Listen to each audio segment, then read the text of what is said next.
Blue Castle, Chapter 7.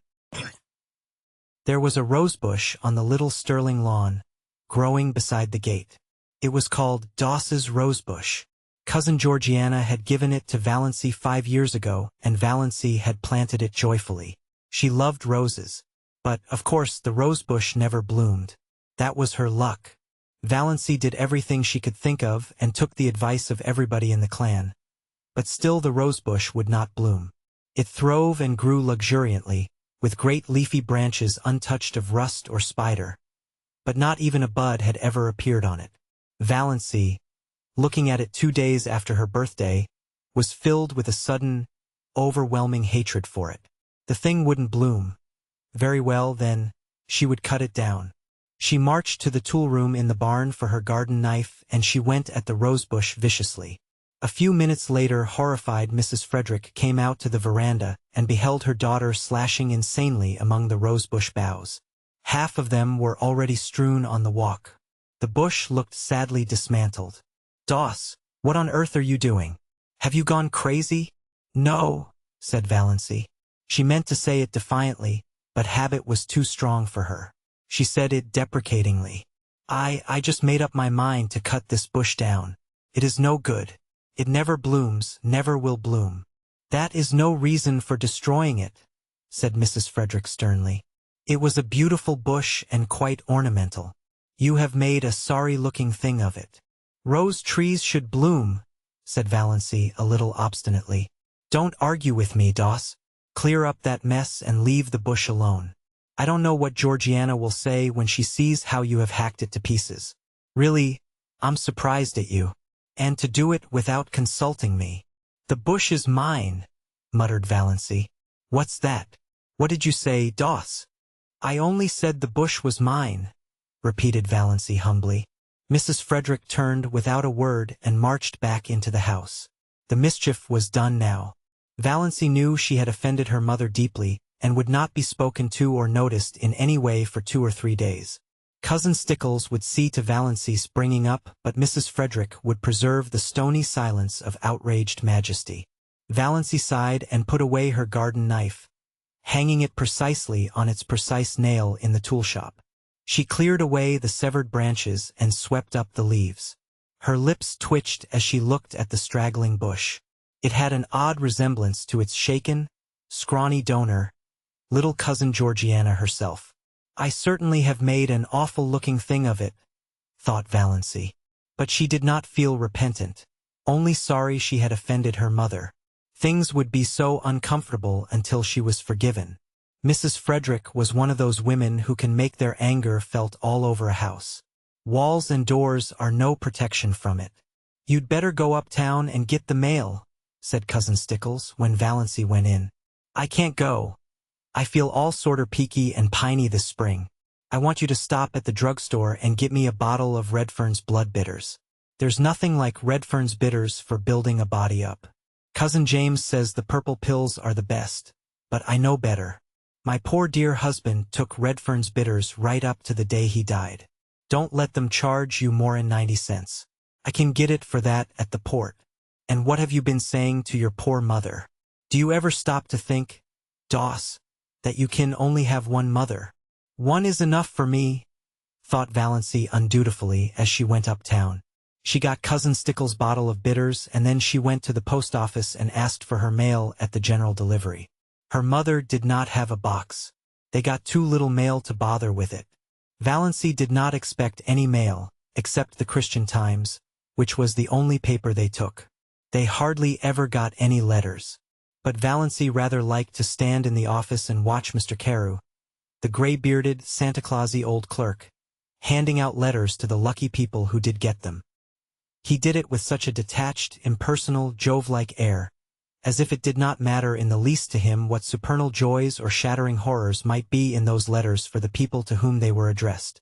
Letters had a fascination for Valency, perhaps because she so seldom got any. In her Blue Castle exciting epistles, bound with silk and sealed with crimson, were always being brought to her by pages in livery of gold and blue.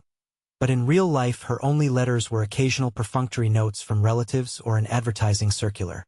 Consequently she was immensely surprised when Mr. Carew, looking even more Jovian than usual, poked a letter out to her. Yes, it was addressed to her plainly, in a fierce, black hand. Miss Valancy Sterling, Elm Street, Deerwood. And the postmark was Montreal.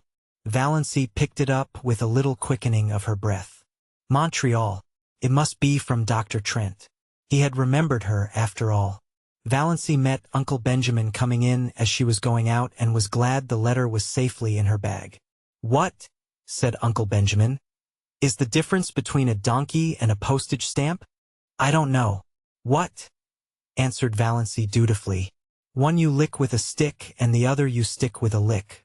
"Ha, ha!" Uncle Benjamin passed in, tremendously pleased with himself.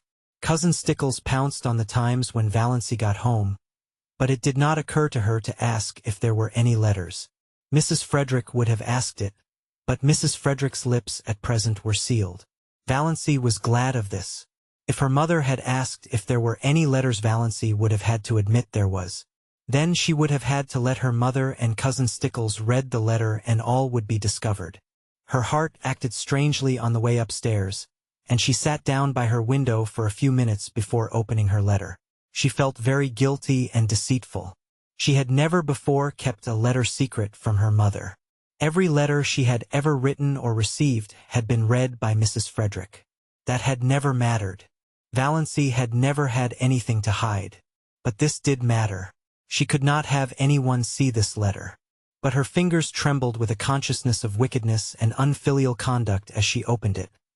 Trembled a little, too, perhaps, with apprehension. She felt quite sure there was nothing seriously wrong with her heart, but one never knew. Dr. Trent's letter was like himself. Blunt, abrupt, concise, wasting no words. Dr. Trent never beat about the bush. "Dear Miss Sterling." And then a page of black, positive writing. Valancy seemed to read it at a glance. She dropped it on her lap, her face ghost white. Dr. Trent told her that she had a very dangerous and fatal form of heart disease, angina pectoris, evidently complicated with an aneurysm, whatever that was, and in the last stages. He said, without mincing matters, that nothing could be done for her. If she took great care of herself she might live a year, but she might also die at any moment. Dr. Trent never troubled himself about euphemisms. She must be careful to avoid all excitement and all severe muscular efforts. She must eat and drink moderately. She must never run. She must go upstairs and uphill with great care. Any sudden jolt or shock might be fatal. She was to get the prescription he enclosed filled and carry it with her always, taking a dose whenever her attacks came on. And he was hers truly, H. B. Trent. Valancy sat for a long while by her window. Outside was a world drowned in the light of a spring afternoon. Skies entrancingly blue, winds perfumed and free, lovely, soft, blue hazes at the end of every street. Over at the railway station a group of young girls was waiting for a train. She heard their gay laughter as they chattered and joked. The train roared in and roared out again. But none of these things had any reality. Nothing had any reality except the fact that she had only another year to live. When she was tired of sitting at the window she went over and lay down on her bed, staring at the cracked, discolored ceiling. The curious numbness that follows on a staggering blow possessed her. She did not feel anything except a boundless surprise and incredulity, behind which was the conviction that Dr. Trent knew his business and that she, Valancy Sterling, who had never lived, was about to die. When the gong rang for supper Valancy got up and went downstairs mechanically, from force of habit. She wondered that she had been let alone so long. But of course her mother would not pay any attention to her just now.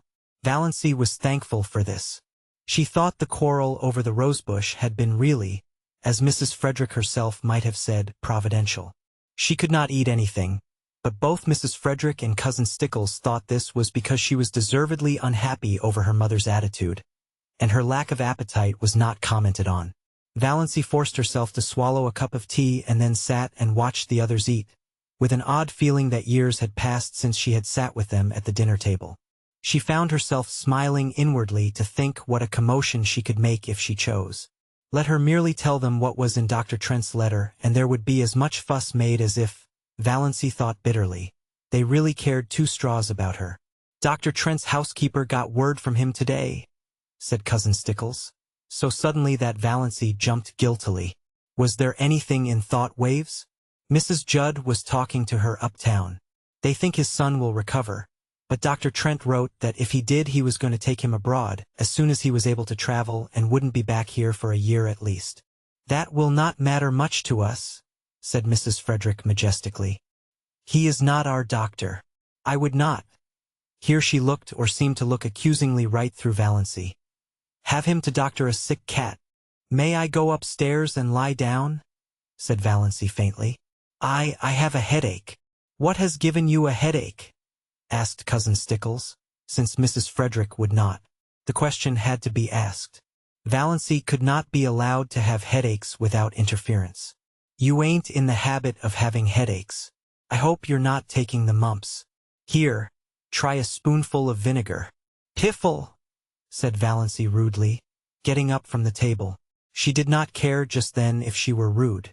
She had had to be so polite all her life.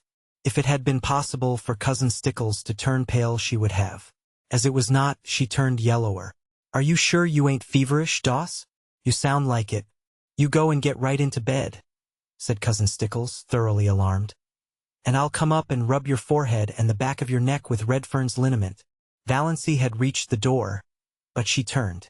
I won't be rubbed with Redfern's liniment, she said. Cousin Stickles stared and gasped. What do you mean? I said I wouldn't be rubbed with Redfern's liniment, repeated Valancy. Horrid, sticky stuff, and it has the vilest smell of any liniment I ever saw.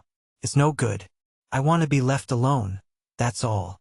Valancy went out, leaving Cousin Stickles aghast.